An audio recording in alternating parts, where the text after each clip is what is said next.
Calls are currently mounting for school uniforms to be gender neutral to accommodate all pupils. There have been a number of cases in which transgender and homosexual pupils have been bullied for wearing uniforms of their choice at some Western Cape schools. Let's talk to Busisiwe Deyi from the Commission for Gender Equality about this. Busisiwe, thank you so much for your time and good morning to you. Calls currently mounting for more gender-neutral uniforms. Is it time for schools to consider this, of course, as a norm? Because we've been seeing a lot of bullying, I suppose, in parts of the Western Cape where, transgender and homosexual pupils are bullied for a preference of uniform. Good morning. I think that it's time, but also importantly, I think that we need to understand that these acts of bullying and exclusion are a direct violation of the right of children to access education. Another important right is that in all matters concerning the child, this is in the Constitution and then solidified in the Children's Act. All matters concerning the child's interests are of paramount importance. And so central in all uniforming decisions must be the best decision of the child and all children. And I think that's what is important. And the last thing is that uniforms should employ a non-discrimination principle. Again, this is included in our Constitution, and I think it's time for schools to operationalize these rights in the school environment. Perhaps let's go back then a bit in terms of context on the basis of the Department of Education school uniform policy. In your understanding as the Commission for Gender Equality, what was the school uniform policy initially based on?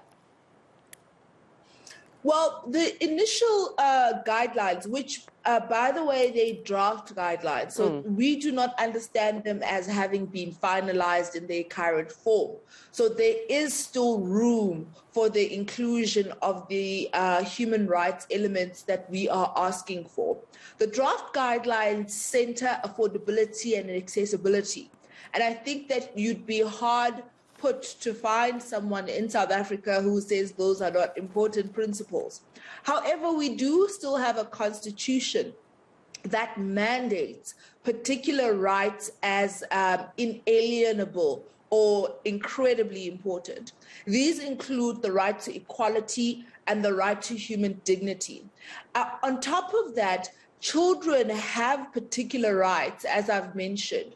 They have the right to access education, basic primary education, and in all matters concerning the child, children have the right to have their interests considered of paramount importance. So that means in all decisions concerning the child's fundamental interests must be at the top of our considerations in those matters. And I think that those are important human rights that the existing draft guidelines do not include. The draft guidelines, unfortunately, do not have a human rights framework or what is called a human rights framework included in them at all. And we think that this is an egregious exclusion, because then it gives the power to both school governing bodies and teachers to exclude children and to deprive them of the right to education based on something as arbitrary as a school uniform. With that being said, with a few minutes I have left with you, or the few seconds I have with you, how do schools deal with the homophobic environment with which we understand still exists? Because we've heard from pupils saying not only do we get homophobic hate from other pupils, but also from teachers, also from other staff members at schools. What do you think needs to be done? Because a uniform can be used to infiltrate that hate and homophobia on pupils. But what do you think needs to be done at this point to eliminate this?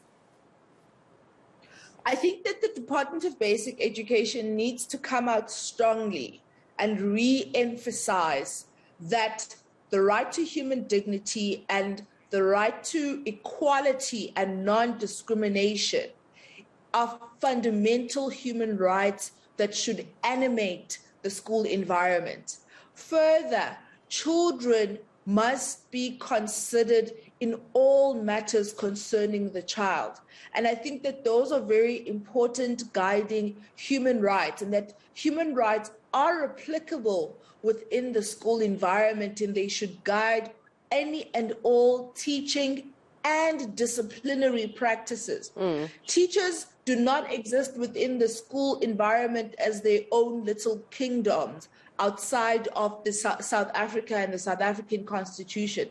And I think that the Department of Basic Education should come out strongly against the continued homophobia and transphobia that is being perpetuated within schools, and re-emphasize the need to center not only various human rights, as I've mentioned, but that the interests of the child must be paramount in every consideration.